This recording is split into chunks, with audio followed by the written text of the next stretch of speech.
Welcome back into the Sports Source. This segment brought to you by Scramble Jake's Breakfast Company. If you're looking for East Tennessee's best breakfast, just head to Rocky Hill in West Knoxville, right on North Shore Drive. Scramble Jake's Breakfast Company, farm fresh foods, creative recipes, and every drink from coffee on your way to work to mimosas if you're brunching with friends.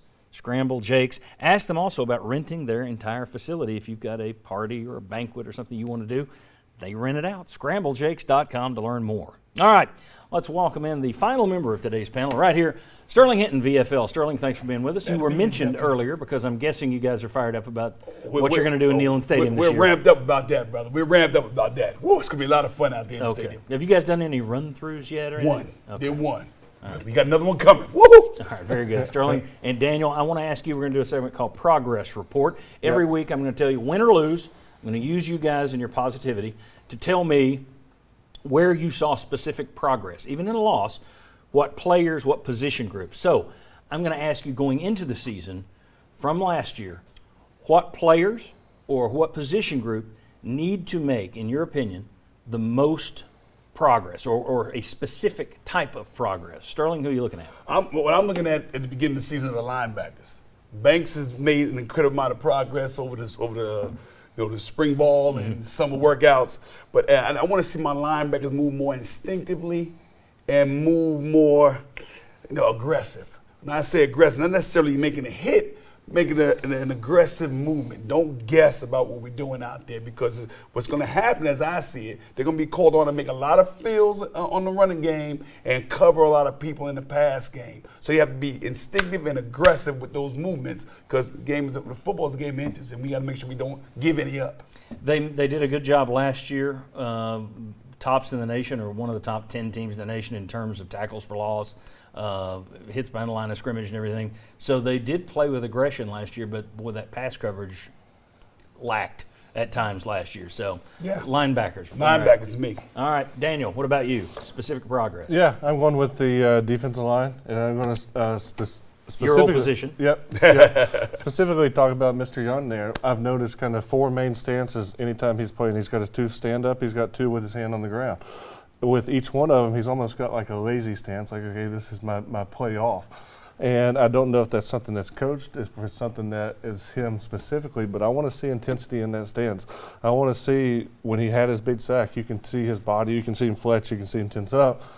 But when he gets in that lazy stance, there was a late play against Purdue where he actually got pushed because he stood straight up out of the stance, trying to shoot his hands and hips, wasn't able to get any power behind it, gets shot back 6 yards.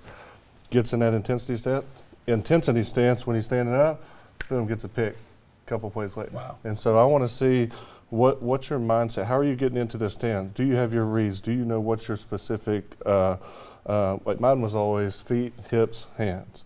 And I knew exactly every single play where that was going to be. And you'd actually see me in the game twisting my heels because I was grabbing into the ground to get that explosion. I want to see that with Mr. Young this year. All right, very good. Also, this fall we're going to be doing a segment with Josh Ward where we're talking about the stats that matter. What's the hidden story of a game? Where can you tell the story of what happened and why? Look inside the numbers. So Josh Ward rejoins us now. And Josh, I want to ask you, what stats will matter? If Tennessee fans were going to look at two numbers going into this season and watch them all year, what's going to tell the tale of the tape? Well, we have some stats that will back up what Sterling Daniel said in just a moment on the defensive side. But to the offensive side, Tennessee's offense was terrific a year ago, right? Second in the SEC in scoring, top 10 nationally.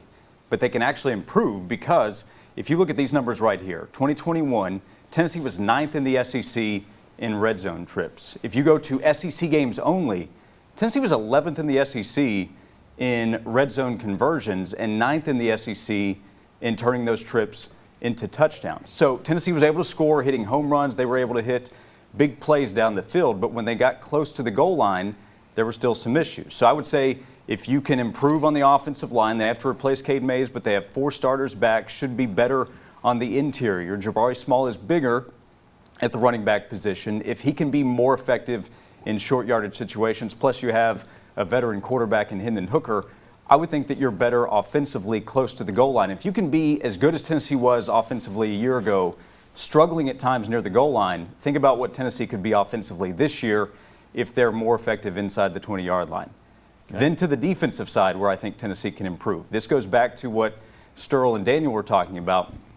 I don't need to remind Tennessee fans how difficult of a time Tennessee had of getting off the field. Think about Matt Corral, think about Bryce Young on third down. Third down conversions, Tennessee was 13th in the SEC. Against SEC teams, Tennessee was 14th. There are 14 teams in the league. Nobody was worse in conference games than Tennessee. And look at when Tennessee stepped away from home. This is, Daniel, stay in your chair, I hope. 59% was the conversion rate for opponents when Tennessee went on the road in the SEC. First real test of the season is going to be on the road against Pitt. So I would say for Tennessee this season on offense, if you can be better near the goal line, you can put up more points per game. And if you can get off the field earlier, you can give the ball back to Hendon Hooker, and that offense can strike. Excellent. Thank you, Josh. Appreciate that. When we come back, does Tennessee have the running back depth it needs to compete in the SEC this year? I've taken a look back at Josh Heupel's offenses at UCF and then last year. The answer is maybe. We'll show you next. Come on back.